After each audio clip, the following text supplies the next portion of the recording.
hence I'm in a different location. Probably about 2 hours away from my destination. So I decided to stop. And of course, where I stopped at, they allowed me to put my information up so I could do my live video.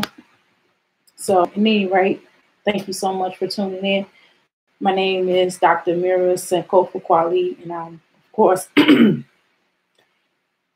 the owner of Ask Life Coaching Ministries. Okay. So, with that said, there's a few things that's been on my mind. Number one, it just so happened that I'm actually taking this course because you all know I'm working on my second bachelor's. I'm sorry, excuse me, working on my second PhD, and with me working on that, I'm taking a lot of different courses. So, again, the name of the particular course is dealing with femininity. I will be having I'll be getting certified in that, although I'm a female, as you can see. So pretty much a couple of things that have been in classes. And this is not my first femininity class, obviously. They're just called different things, and I'm learning different, wonderful things in it.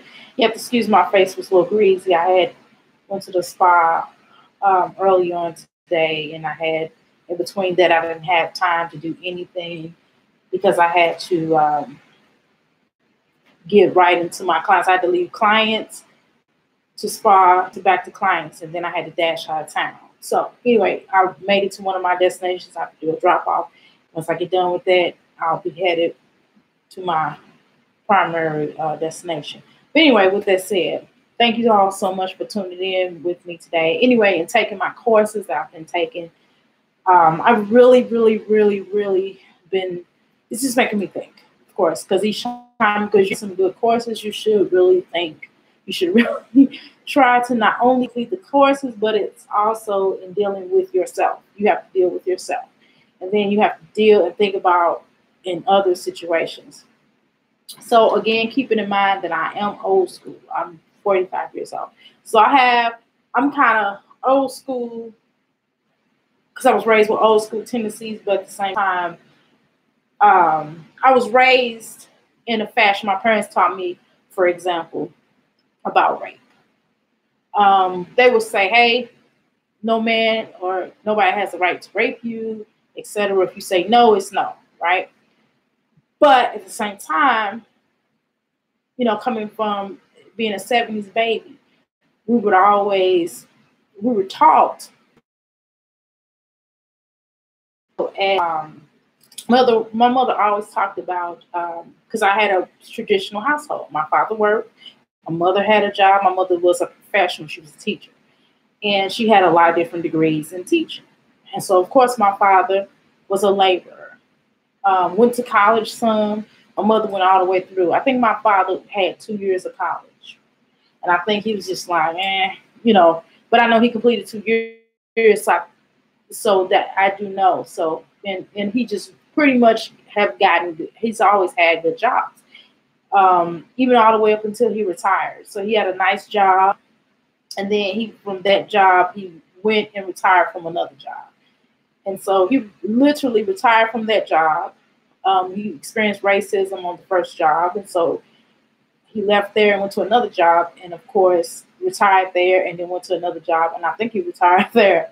And he left there and then he tried to work another job. Then my mother had gotten real sick.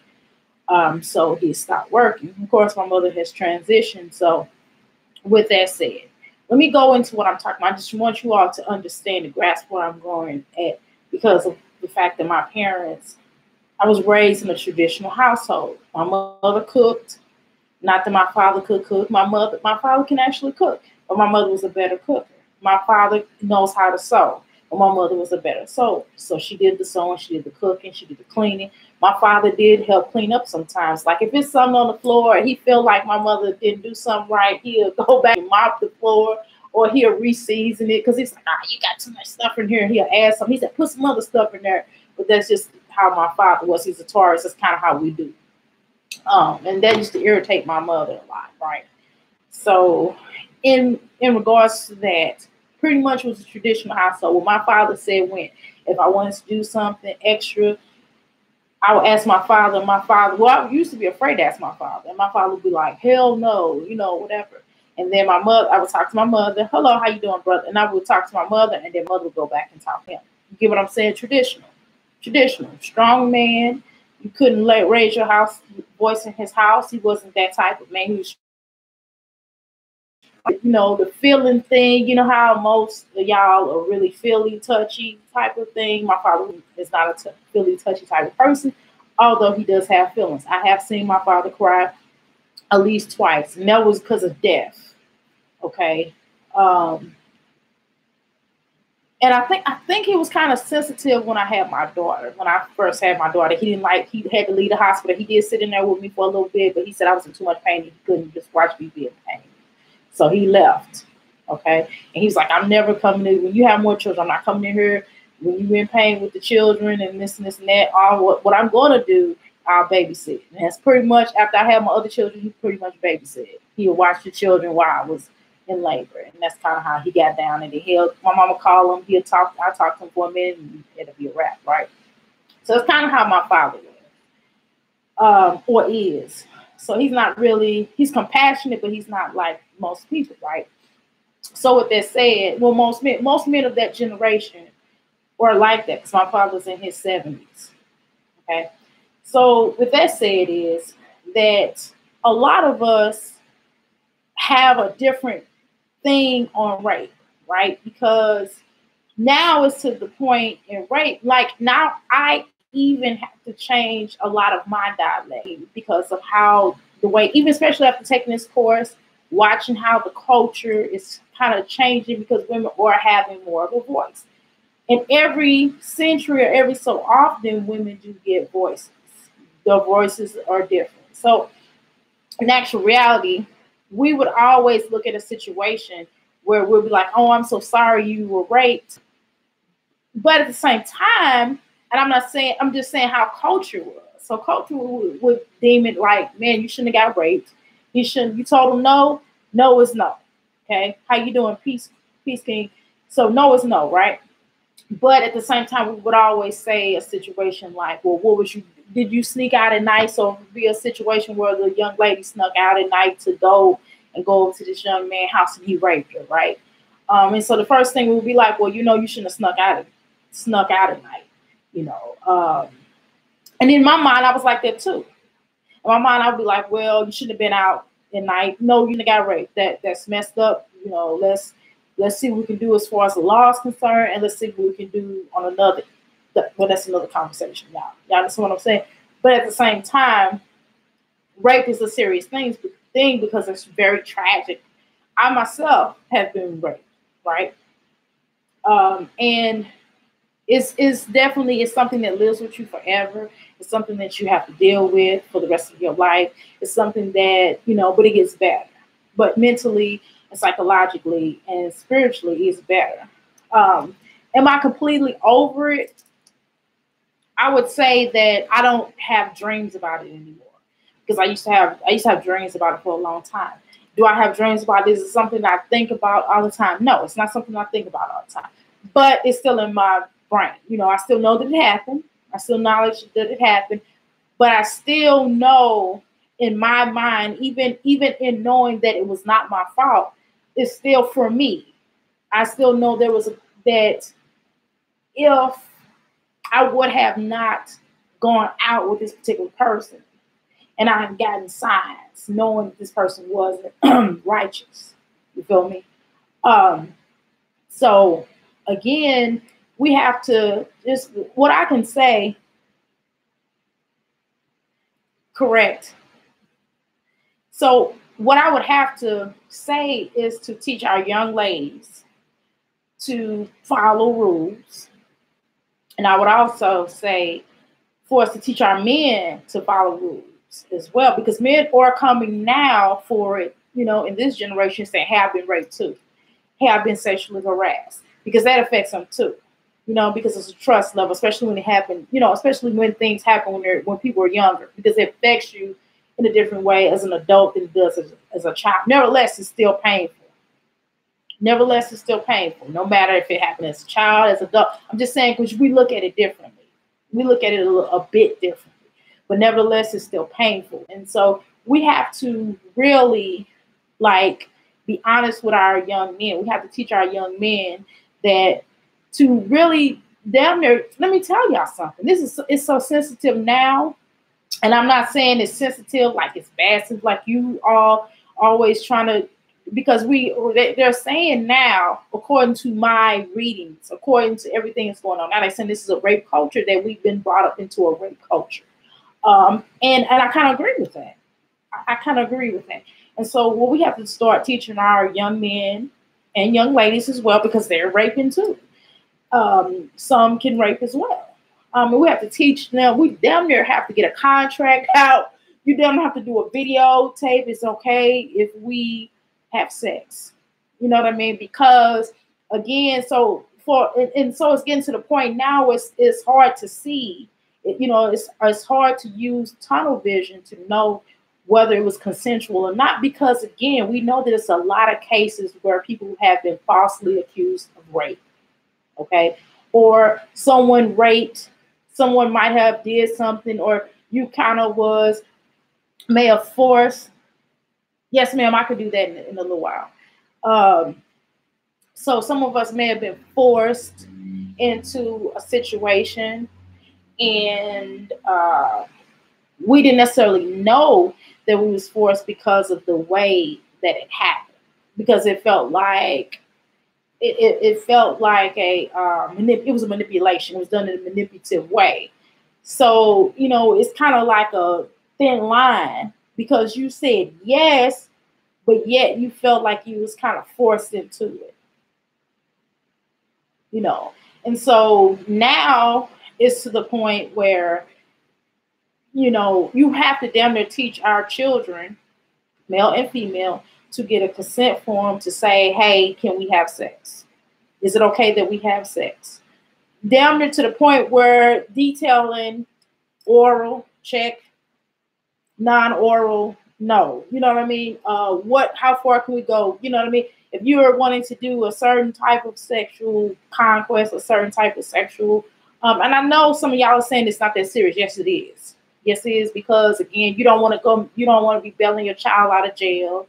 And gentlemen or ladies, you don't want to be going to jail because you thought that it was okay, because of the person may have kissed you, may have returned the kiss, or they may have done something sexual to you. And then, of course, you're arrested. You know what I mean? You're arrested the next day. So you damn near going to have to really prove, because you're looked at as guilty before you even get there. It works both ways. And also for the people that have legitimately been raped, because it's two different types of people. It's either that person, well, three. I'm going to say three, really, because it's that one person that had been raped, right? That's been raped. And it's the other person that accused and lied. And it's that third person that was kind of manipulated. So they don't really know if they was necessarily raped, or if it was they had consensual sex. So it's kind of that fine line, because they don't know if they were raped necessarily, if it was consensual. Oh, I'm sorry. Or that other person that was totally drugged. And so that's kind of like the first one I named.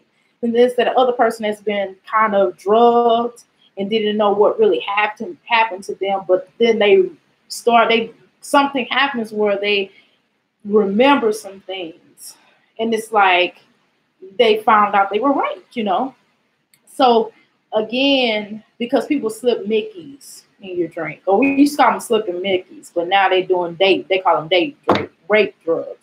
But back in the day, we call them slipping Mickeys. And so my father would always talk to me about that. He would always say, and even young, when I was in high school, he would be like, look, if you drink, take your drink with you. If you don't take it with you, then you pour it out. And so even to the point now where, okay, and it's been like this. So if someone's in the room with you and they know that you're getting raped, if they don't try to help or stop the rape, if they don't, even if they leave, it's a problem, right? So they would have to either try to stop the rape, or secondly, they would have to call the police. So again, and then suppose you're there, but you don't know that person, and then you're the person that may be there and someone's getting raped, and you don't know what's going on because you're in a whole nother room, y'all doing a party, the music is loud, and then you're going to jail for that. So it's so much with that, and it is so serious that, again, needed to get that contract out. And it's like Amira, Dr. Amira, who get contract out for love making. Well, you better. You better, because you don't want to put yourself in a situation. Maybe I need to have a text or even a contract or text, a conversation over text or something like that. Hey, can you come over? I want to have sex. I want to make love. I'm talking about people that you just now get with. Okay, I'm talking about dates. So I would like to make love today. I'm going to invite you to this. This is what it is. Blah blah blah. Because even on down to, let's say that the sexual intercourse never happened. Okay, and you invite this person to go away with you for the weekend, and then of course they're blasting you, and you don't pay for the room. You're like, well, you didn't give me no sex, so goodbye. You know what I mean? And they're like, oh, he sexually harassed me, and this and that. And so again, especially if you have a business or you're prominent or you're doing something really good, you might be an entertainer, have a regular job, and then they're trying to put you on social media because they didn't have social media back, when that had happened to me. They didn't have social media or anything like that. And then when we're falsely accusing people of that too. And if it never happened, or maybe you felt violated nevertheless, so you felt disrespected, right?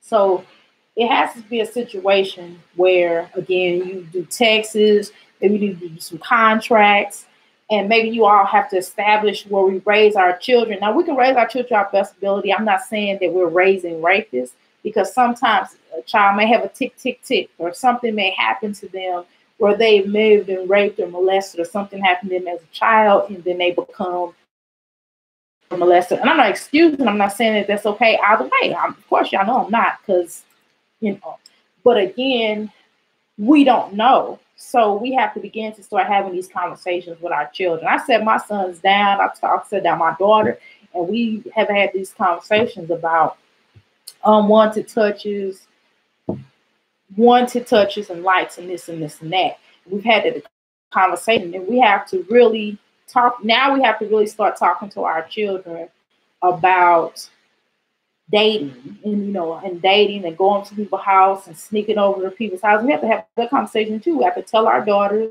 our sons to not sneak out. But see, it's not just about them getting raped or anything like that. Also about them maybe sneaking out and going to a party and getting killed at that party. Someone may do a drive-by or something that happened where, nevertheless, children are going to be children, but we still have to, again, have these real candid conversations with our children way younger age, probably really at 9. And 9, because our children are, I'm not going to say fast tail, I don't want to use that language, but I want to say they're a lot faster now due to social media, due to the environment, due to who their friends are. Not saying that your child is, but your child have at least a very experienced friend.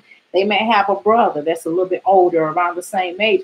We have to be mindful of all of that. And we have to really have candid conversations about, even to the point where if a man is having sex with a female and he's doing his thing, and right in the middle, she's like, no, stop, get up. That man needs to stop and get up. And that's, again, may it be inconvenience, but it will save, number one, after this, right? Because she done told you no. Okay. And so even in relationships, even if you're in a relationship with somebody and they tell you no, then you need to stop. Because after no, it's rape. So it's just really serious. So in taking this course, I found out a lot more in going into the culture, not just the rape aspect, but I've been in situations where I didn't realize now, after really studying more, and looking at how the culture has changed. I won't say flipped, has changed. That, for example, you have some who might have had a situation where a female felt like she was being sexually harassed, okay, and a male who basically was trying to put her out. I've been in an organization where a male was trying to put her out because they broke up. That's still a form of sexual harassment, so that has to be addressed. So in normal situations, what would normally happen, like if it was a job, a professional job, that man would be fired. Or there would have to be some situation. There will probably go new rules be placed in, or they'd be like, look, you can't terminate her. We're going to move and switch departments and that kind of thing.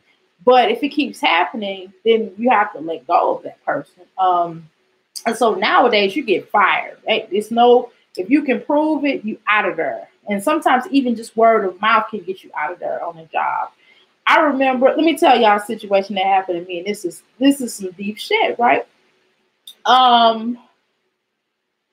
So I worked at this, I'm not gonna say what place, because I ended up getting a lawsuit. I put a lawsuit out on them and got, but I'm just gonna tell you a particular place where I worked at. Long story short, a female wind up, no, I'm sorry, a gentleman, a male that worked there, he was racist. And he did something to another employee, and he did some, and then he was like being racist toward us. So we went up writing the report, etc., yada yada yada. They fired him. So of course, one of the females that, you know how at jobs they have cliques. So one of the white females, she didn't like us because of that purpose, and so she was trying to gun for me. Every time I turn around, she'll be telling on me, I did this, I did that. But it was nothing substantial. It'd be like, oh, she didn't speak to me today. I don't have to speak to you. You know what I mean? You don't have to speak to people just because you work with them. You know, you have to treat them with respect. I can respect, you know, I wouldn't disrespect. I'm not talking behind your back. I'm not doing anything of harassment. I'm just not talking to you because I already see what level you're on. And y'all know how I am about that. So at that point, she kept on, every time I turned around, she kept on just harassing me, kept on messing me. So finally, once this other person became supervisor, and he was also a racist, a known racist, it's a proven fact, right? So what she did was, one day, she was talking to me. She called herself talking. I don't even remember what she was saying, but it was job related. I replied to her, a professional. I said, no, such and such and such, whatever it was.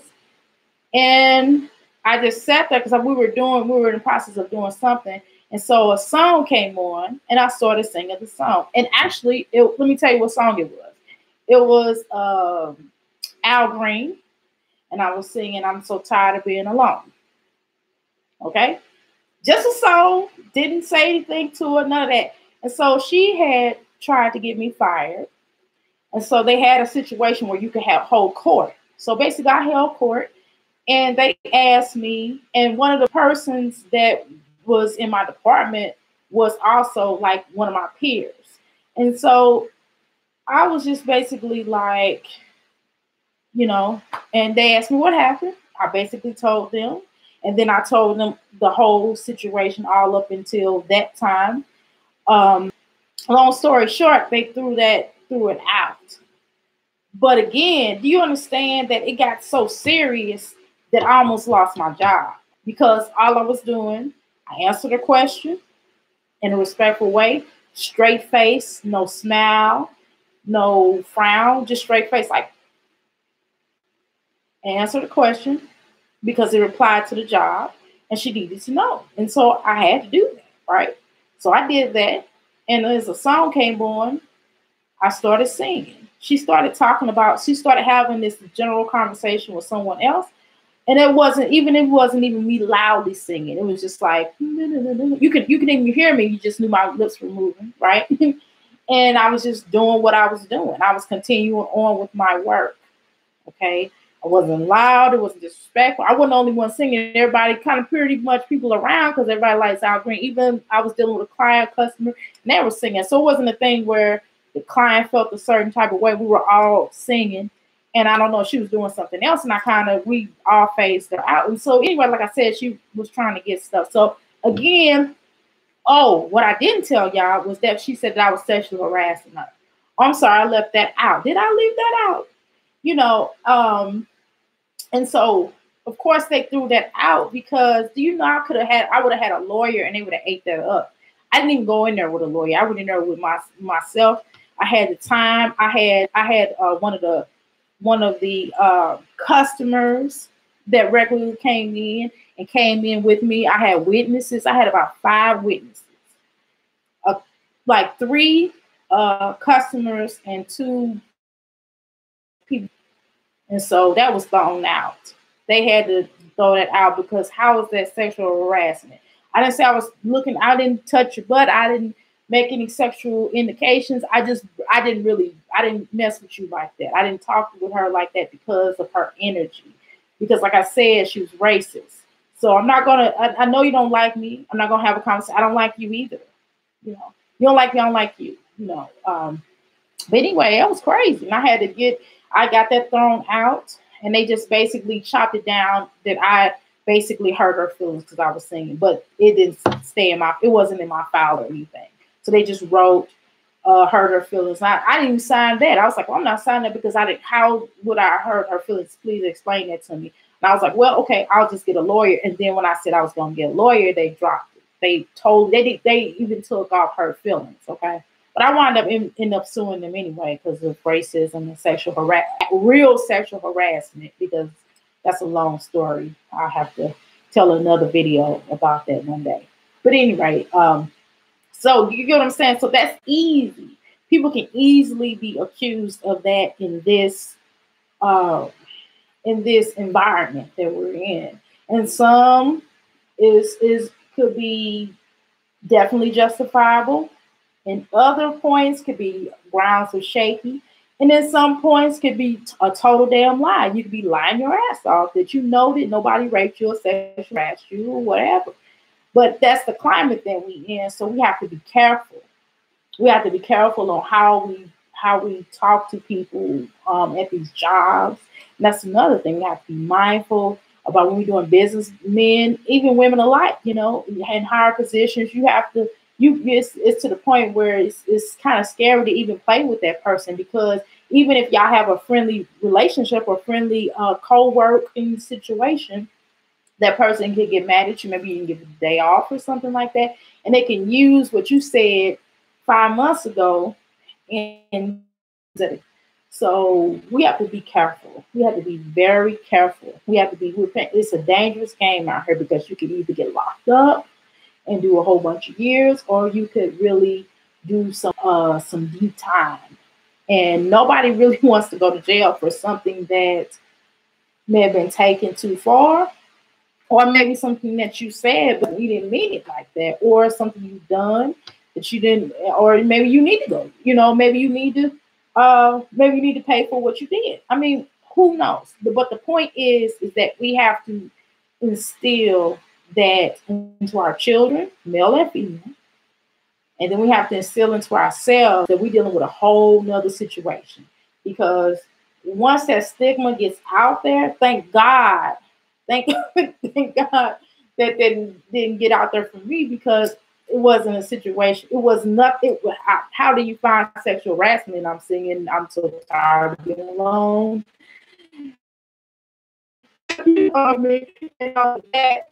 But that, luckily, I had paperwork. I kept turning paperwork in. Every time she said something to me, for real, I really could have put a suit against it, but I did put her in the suit later on. Nowadays, people are really back, or we'll go and get our uncles or sisters and brothers, and we'll just come and see you since you want to pick on people. And that's how we deal with bullying. Nowadays, they're posting on social media. So not only this person that you go to school with, but you got thousands of people, especially if you do something really silly or something like that, or and you got all sites looking at you, and you're going through all these changes. And I'm telling you, Like, it's really serious out there. Even, you know, we have to watch what we say to people. We can't go around, because you get sued for that, you know. You can't just be like, you fat, you're going off, or you're skinny, or you stupid, or I can't stand you or beat you up. I consider bullying. Someone can actually take you up and sue. You know, the culture that we're coming into is becoming wrong. That's how we grew up. And now I'm taking also classes on learning bullying techniques, and, you know, not, you know, anti-bullying techniques, and teaching people how to get away from that, because it's really serious now. And we have to be mindful, teach our children also not to bully people. I mean, I used to get bullied all the time. I'm okay. But again, it's a different time. We're dealing with different children, and we have to treat our children and knowing that they're bullied. Like, one time someone called my grandson a retard, and he'll tell you, and I'll be like, boy, you're not a retard. You're not retarded. You know, I have to tell him, we always have to tell him, like, you're very smart. He really is. He's on a whole nother level. And some of our children are on a whole nother level, and that's okay. And so we have to kind of teach our children about accepting people, because there's so many different people out there. It's way more different people out there now than it was when we were coming up. And so now we're having to deal with folks who are transgenders. And I'm not going to get into that, because I'm not going to bash nobody, because everybody has the right to do what they want to do. And I'm not even ready to touch that in a disrespectful way. Okay? But these are things that we're having to deal with in our school systems, even as children. So that's something that has to be discussed at your PTAs. You have to start going to your PTAs and start discussing that, and really raising certain points, because, you know, I went to one PTA one time, and they, I'm sorry, not PTA, but I had one job. I think one of the last jobs I had, we had a transgender. And so we were asked, how do you feel about about this particular transgender person? I'm not going to say their name, because, you know, that's none of no one's business, and I'm not going to embarrass them like that, because they're actually one of my clients now. But anyway, when we worked together, they asked, you know, how do you feel about this particular transgender using the same restroom as you, and are they're transgender male. So these are things that are being discussed. These are things that are reality we have to deal with. And that was back when. That was a long time ago.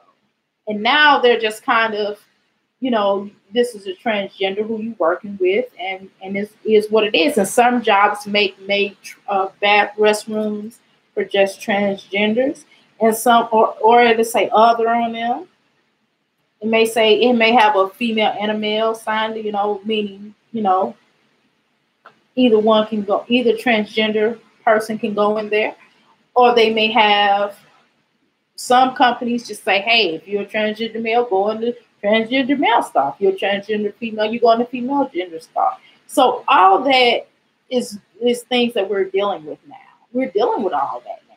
And so we have to, especially in the work environment, so we have to look at things a certain kind of way now. We have to really be respectful on a certain level, because we're learning. And then, like, I would say also, especially on especially some of us have to be very patient. Some of us have to be patient, because I remember at one time, you know, when we were growing up, the stigma of homosexuality was different than it is now.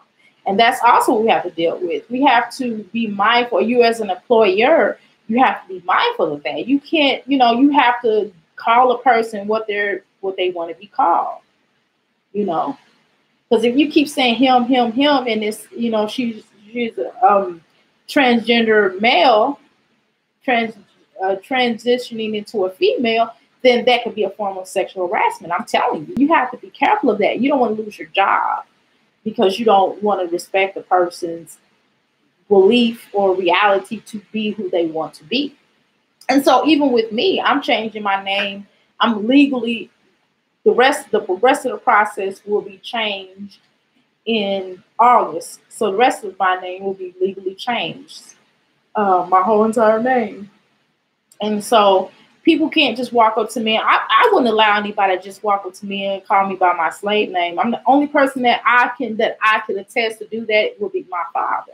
The rest of y'all aunties, uncles, grandmother would not be calling me by my slave, but by my old name, by my slave name, but by the name that my parents gave me. Okay, because I had changed my name. This is my identity, right?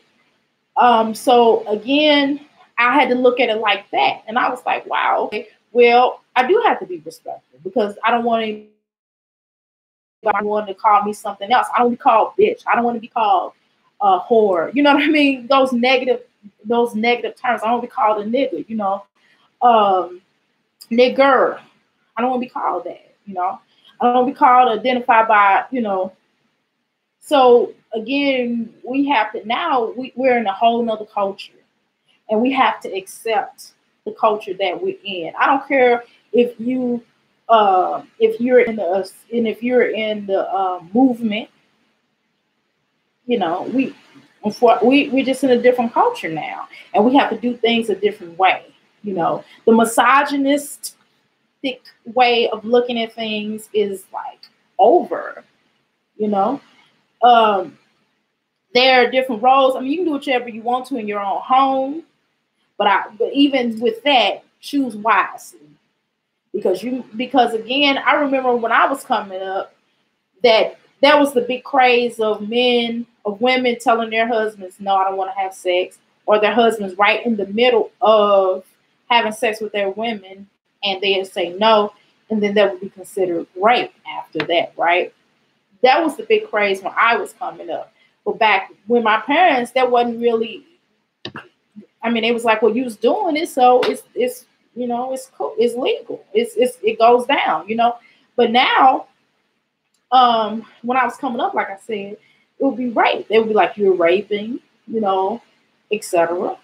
And then even back in the day, way, way back in the day, a 14-year-old could have a husband, could have an older man. And even now, if a parent, because I remember, I don't, now this is the thing, this is where, if a parent sign for a 14-year-old or 13-year-old, however old a child can marry someone grown or what have you. But again, that's like a slippery slope, and they may change that law. I know in some states you can't do that, but for the most part, it's statutory rape. So you have to find out the age limit, and then you're gonna have to. And that's another thing that brings me to statutory rape. So you're gonna have to start carding people. I want to see. Not no fake, not them fake IDs. I want to see a legitimate. If you're from Missouri, I would like to see a Missouri state ID. If you're from Kentucky, I need to see Kentucky state ID or a driver's license, and it should have your age on it. I need to see your birth certificate. I need to see your birth certificate and your ID or driver's license before we have sex, because I'm not getting ready to put myself into this. This is for the females, because you don't know men be lying about their age, okay? And this is also for the males. Women lie about their age too. She'll be like, "Oh, I'm 17." In some states, it's legal to have sex with a 17-year-old. In some states, nevertheless, you better check that ID. Do not lay down with her till you get that ID, her birth certificates, not no copy, the original one. I'm telling you, because you'll end up knock knock. Her mother be knocking on the door. Kanika is pregnant, and guess what? You're going to jail because you were 30, 40, or whatever it is that you owe, and you're having sex with her underage. And so you have to be careful of that, because people lie about their age. And even if their parents tell you it's okay, you still got to be okay. You still got to be okay, because the law still is above. If they're under 18 in most states, 18 is the legal age. In some states it's 17. I've even read maybe 16. But nevertheless, no, check that ID. We got to start having these real conversations with each other, because it will be disheartening for you to have this nice career going, or you have this nice life, or have a potential to have something wonderful, and you get caught up in these situations. And some of us are rapists, okay, male and female. And I'm not, and you need help. Even if you have an urge, and that's something we also have to have a conversation about. We have to teach people about these urges, about, being so aggressive. And sometimes drugs can play a part in that. Sometimes alcohol, substance abuse can play a part in that. And sometimes, absolutely, you can have mental issues that play a part in that. Nevertheless, it's rape. Nevertheless, it's rape. So you have to, we still have to have that conversation. And so that has to be taught. And we have to maybe go to some kind of therapy if you even feel like that, or you have had a situation where you have been a rapist, you have raped someone. You have to or above, or just or abuse of a person. If you beat up somebody, if you beat up your woman, you beat up your woman a lot, you hit your woman. If a female hit her man constantly, nevertheless, it's still painful. There's still people out there doing both. So we can't just say the male beater, it's also a female beater, right? And so these things have to get really talked about. We have to start talking about that, because it's so scary nowadays. Because sometimes when you intervene, and see, let me take it back to that. Let's go to that. Sometimes you may see someone getting beat up, you may call the police, or you might even try to intervene. And guess what happens? You may get shot, you may get killed, or this none of your business. Or in a situation where maybe a relative, they go right back to that person. So these are things that we need to discuss. And now it's to the point where if you see someone get beat up, if you see this happening to a person, if you don't do anything about it, call someone to come and deal with that, then you're getting arrested. Same way with rape. If you're in the house, you're going down. Now they might plead you out on a small situation, but shoot, I'm not gonna be in no situation where a female's getting raped or a male's getting raped, because hey, get in there. I'm gonna knock on that door and say, get up off that. We're gonna deal with that. But otherwise, you have to be mindful of that. We have to be mindful, and we have to teach our babies. We have to teach our adult children, and we have to teach ourselves to not get caught into these situations, even on down to sexual harassment, because you don't want to be labeled as that. Now, suppose that case had gone through. Suppose there was some legitimate, or suppose I was in a situation where I didn't understand where I was in. You understand what I'm saying? Suppose I didn't have all my ducks in a row, and she got me on some bullshit or some technicality. Now I'm not going to, that's going to be really negative if I break down and be like, well, you should see how she looked. Why would somebody want, no, man didn't even want her, but let alone a woman. But anyway, I'm not going to say that on a light note. But, she knew, we all knew. And even what I did mention, let's take it a step further. Even she admitted it, and they still was trying to press. Well, they still tried to press that I hurt her feelings. So she just tried to trap it down. Well, no, you just really hurt my feelings because you don't really talk to me. You did all of this, So again, I got that. I got it. I couldn't, because it just began to be, and then it intensified after that even more. After that situation.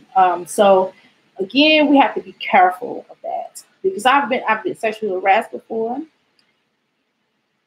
A few times, but on different levels. Well, why wouldn't you? You know what I'm saying? I could help you to get a raise if that one level. And then by constant, I wouldn't call that, and that wasn't even sexual harassment. That wasn't sexual harassment. What she was doing was harassment. Okay, racism, harassment. I could prove it. I had her on tape and everything. It was crazy. And so they settled out of court. So it's just been situations where, and I didn't even tell anybody. This is the first time I'm really talking about it. Like, when my king knows, but I've never told anybody that I won a little lawsuit. But it's just been another situation where I was in an organization where um, where it was like some form of harassment. And just I witnessed, well, people would think, it was a situation where because you're a female, you don't know shit kind of thing.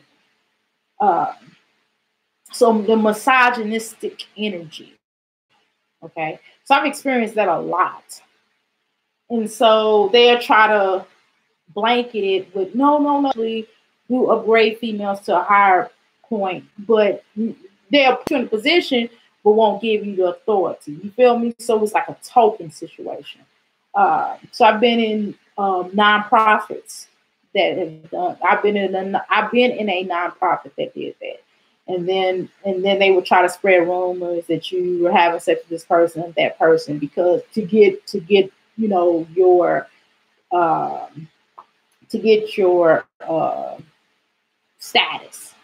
And so that's also a form of harassment, okay? That's also a form of harassment because you don't get, no, women don't, we don't, everybody doesn't, that's just like, but that's the first thing, when a woman is in power, that's the first thing that someone says, oh, so because she's in power, she got, she slept with somebody. We don't all have to sleep our way to the top. Men don't all have to sleep their way to the top because it works, because men, we can look at some men the same way, but no one looks at that. And so for me, I earned everything that I've done in my life. I earned it legitimately. I never had to steal this to get ahead. I never had to step on someone's toes to get ahead. I just did the work. And that's what I do with my degrees. I do all the work. I didn't have to sleep with anybody. I didn't sleep with none of my professors to get my bachelor's or my PhD or my master's. I didn't have to do that. My work shows itself, okay? And so that has to also stop. That's something that I still think that goes on in organizations. Whether you're in a movement, that goes on a lot. Whether you're in a nonprofit, there's always a rumor about a strong female because she's strong and because she's like, yes, this is what I want, and precise and knows what she wants. And she doesn't like men. She doesn't like men, and she hates men because she's strong and she identifies. I'm like, no, it's not that. I'm just kind of no nonsense. I don't really smile. I'm not a smiler. I smile on occasion. But you have to even be mindful of that nowadays. Even smiling could mislead people, And so I'm straight faced. That's just how I am. That's how I do business. Because it's business. What are you smiling for? I'm just saying. I didn't grow up in a household of smiles. My father smiled occasionally. He laughed a lot, but didn't smile a whole lot. But he laughed a lot. My mother always smiled, always woke up in a good mood, always laughed and fussed. My father was a fusser, but he laughed. He laughed a lot. So it was a lot of laughter. There was more laughter than smiles in my home. Does that make sense? But, just not really a smiler. My father just wasn't a smiler. So I don't really smile that much. And people are like, why don't you smile? I'm just not a smiler, right? And so, especially in business, when you're dealing with the opposite sex, you do have to be mindful. And brothers don't, a lot of you all, and not just brothers, but just in general, a lot of male counterparts don't understand that as a female, we have to work 3 times as hard. We have to work 3 times as hard than you all because of the stigma, because of in a lot of ways, sometimes we don't get paid as much as you all in certain situations. And again, and going back to what Monique said, Monique wasn't lying. But my issue is changing. Do something for yourself, Monique, while you relying on these folks to do certain things. And I think sometimes you're taking things out in a certain type of way. Okay. Because sometimes things can be adjusted by getting a different team. Also, it could be adjusted by maybe creating your own revenue, creating your own situation where you don't have to rely on people. That was my beef. I don't want to say that was my beef, but that was my thing. I was thinking, again, I'm not in her shoes. I'm not a celebrity, right? So again, but for me, if I were in her shoes, that's what I would do. Instead, I would address the situation and then I'll move forward. I would rather talk about that in the interview. I would rather be like, well, and she definitely got some issue with Oprah. That was really shiesty. But hey, That's the game. That's the way Hollywood is. Hollywood is a game. And either you're going to play the game or you ain't. Either you're going to bring your ball or you're going to take the ball home. Okay?